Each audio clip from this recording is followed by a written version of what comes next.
Once again dear, बहुत बहुत welcome है मेरे प्यारे से यूट्यूब चैनल पर। डियर, कैसे हैं आप लोग? आई होप आप लोग अच्छे होंगे। यदि आप भी क्लास 10th क्लास 12th का बोर्ड एग्जाम दे चुके हैं और आप भी पॉलिटेक्निक डिप्लोमा का कोर्स करना चाहते हैं तो ये वीडियो आपके लिए काफ़ी ज़्यादा इंपॉर्टेंट रहने वाला है, क्योंकि इसमें हम ऑल अबाउट जानने वाले हैं पॉलिटेक्निक कोर्स क्या है, इसमें क्या आफ्टर पॉलिटेक्निक, जब आप पॉलिटेक्निक कर लेंगे तो आपका क्या जॉब करियर रहेगा, कहाँ आपका फ्यूचर रहेगा, और पॉलिटेक्निक करने के दौरान आपको किस ब्रांच से पॉलिटेक्निक में एडमिशन लेना है, एडमिशन कैसे मिलेगा, क्या करना पड़ेगा, ऑल अबाउट जितने भी आपके डाउट्स होंगे वो क्लियर होने वाले हैं। क्योंकि देखिए ये वीडियो काफ़ी ज़्यादा इंपॉर्टेंट रहने वाला है, क्योंकि किसी भी फील्ड में जाने से पहले हमें उसके बारे में बेसिक इन्फॉर्मेशन होनी ही चाहिए।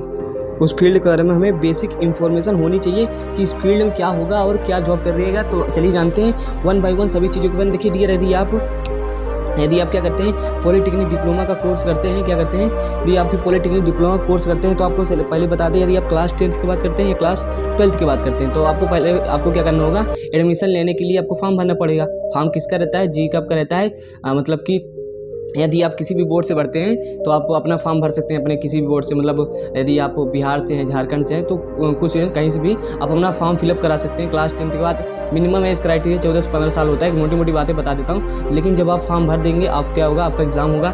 एग्ज़ाम होने के बाद क्या होगा कि आपके नंबर के अकॉर्डिंग, आपके रैंक के अकॉर्डिंग आपको क्या होगा, कॉलेज अलॉट होगा। कॉलेज अलॉट होगा जहाँ उनसे कॉलेज चाहते हैं, जो ब्रांच चाहते हैं। देखिए कॉलेज और ब्रांच इंजीनियरिंग में बहुत ज़्यादा मायने रखती है डियर, इस बात को मेरे नोट कर लीजिएगा। किसी भी टेक्निकल फील्ड से कुछ कोर्स करने, डिग्री लेने से पहले, डिप्लोमा करने से पहले ये बात ज़रूर जान लेना कि कोई भी ब्रांच और कॉलेज बहुत ज़्यादा इंपॉर्टेंट होता है आपकी लाइफ के लिए, आपके फ्यूचर के लिए, किसी भी चीज़ के लिए आप पढ़ाई करें। तो यदि आपका नंबर अच्छा रहेगा तो आपका गवर्नमेंट पॉलिटेक्निक में आपका सिलेक्शन हो जाएगा। नंबर कम रहेगा तो किसी अर्ध सरकारी, ये कहते हैं जिसे हम एडेड कॉलेज में आपका क्या रहेगा, एडमिशन मिल जाएगा। यदि आप पैसे देकर चाहते हैं तो आप प्राइवेट से एडमिशन भी ले सकते हैं। ये रही तीनों बात की गवर्नमेंट, एडेड और क्या कहते हैं हमारा प्राइवेट कॉलेज होता है। देखिए प्राइवेट में पैसा भी बहुत ज़्यादा लगता है, उतना उसका खास वैल्यू होता नहीं। लेकिन हाँ, यदि आप करना चाहते हैं पॉलिटेक्निक, यदि आपका एडमिशन नहीं होता है सरकारी कॉलेज में तो आप प्राइवेट से भी कर सकते हैं। देखिए आप मान लीजिए 3 साल का डिप्लोमा पॉलिटेक्निक करते हैं, 2 साल का भी होता है। जो क्लास 12th के बाद करते हैं वो उनके लिए भी क्या होता है,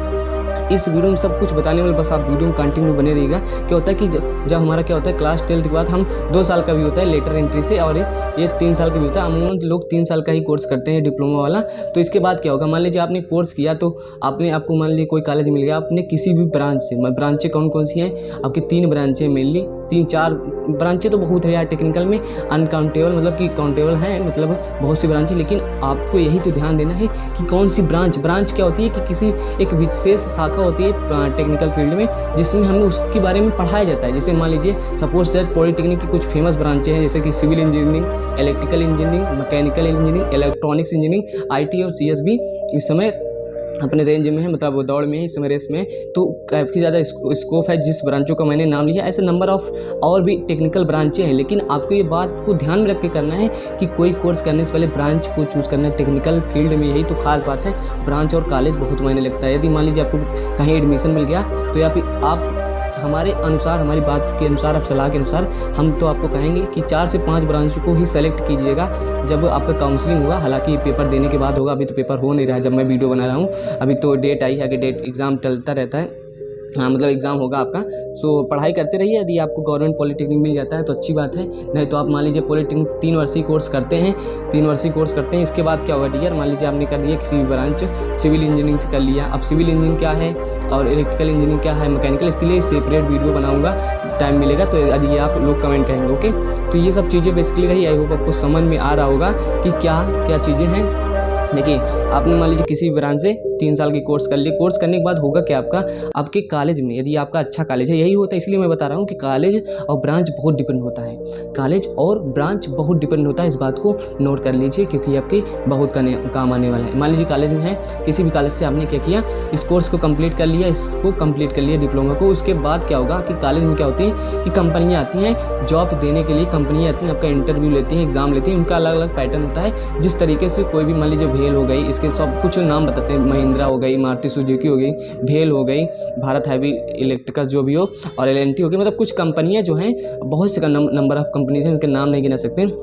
तो वैसे प्राइवेट कंपनियां हैं जो कह सकते हैं 2.5 से 3 लाख कर सकते हैं, 3 से 4 लाख पर एनुअल आपको क्या पैकेज देते हैं, उसके थ्रू आपको ले जाती हैं और वहाँ आपका एक अच्छा जॉब करियर बन जाता है। यदि आप ऐसे में जॉब करना चाहते हैं, नहीं जॉब करना चाहते हैं, तो आप गवर्नमेंट सेक्टर में अपना करियर बना सकते हैं। तो यह बात रही कि आप प्राइवेट सेक्टर में जाते हैं आफ्टर डिप्लोमा, या आप कह सकते हैं कि आप गवर्नमेंट सेक्टर में जाते हैं। गवर्नमेंट सेक्टर में जाएंगे तो देखिए गवर्नमेंट सेक्टर में आ गए तो इसमें ब्रांच बहुत डिपेंड करती है। मान लीजिए आप किसी ऐसे ब्रांच से हैं जिसमें गवर्नमेंट में वैकेंसी ही नहीं आती। अब मान लीजिए सपोज दैट ऐसी ब्रांच है जिसमें गवर्नमेंट का कोई काम ही नहीं गवर्नमेंट सेक्टर में, तो आप फंस सकते हैं। मतलब कि डिप्लोमा कोर्स अपने कर लिया है तो अच्छी ब्रांच से नहीं किया है तो गवर्नमेंट में उसके लिए कोई वैकेंसी ही नहीं जाता, तो ऐसे में आपको क्या फ़ायदा मिलने वाला। इसलिए मैं कहा ब्रांच बहुत डिपेंड होता है। तो डियर मैंने 4-5 ब्रांच का नाम बताया जो कि टॉप मोस्ट फेमस ब्रांच है।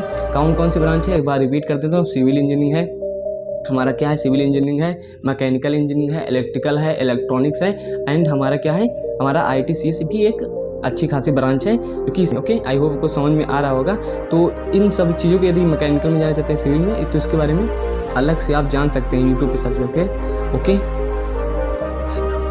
तो देखिए आप कर लेते हैं SSC डिप्लोमा कोर्स, उसके बाद क्या होगा गवर्नमेंट सेक्टर में मान लीजिए SSC JEE RRB JEE UPPCL electrical engineer के लिए सभी के लिए क्या होता है कहीं ना कहीं वैकेंसी अच्छी खासी आती रहती है। तो आप प्राइवेट क्या कहते हैं लोको पायलट वगैरह बन सकते हैं, JEE वगैरह बन सकते हैं। तो नंबर ऑफ वैकेंसीज इसमें भी आती है टेक्निकल फील्ड में। तो आप अपने अनुसार करियर ऑप्शन चूज़ करिएगा जिसमें आपकी लाइफ बेटर हो और जिस फील्ड में आप जाना चाहते हो, जिसमें आपका मन, जैसे मान लीजिए सिविल इंजीनियर है तो उसमें यदि आपका मन लगता है सिविल इंजीनियर में जाइए, यदि नहीं लगता तो आप मैकेनिकल इलेक्ट्रॉनिक्स या इलेक्ट्रिकल में जा सकते हैं। तो आई होप आपको समझ आ गया होगा मेरी बात। So thanks for watching my video. यदि इन्फॉर्मेशन अच्छी लगी हो तो प्लीज़ चैनल को सब्सक्राइब कर लीजिए एंड लाइक कर दीजिएगा। सो मिलते हैं स्टूडेंट।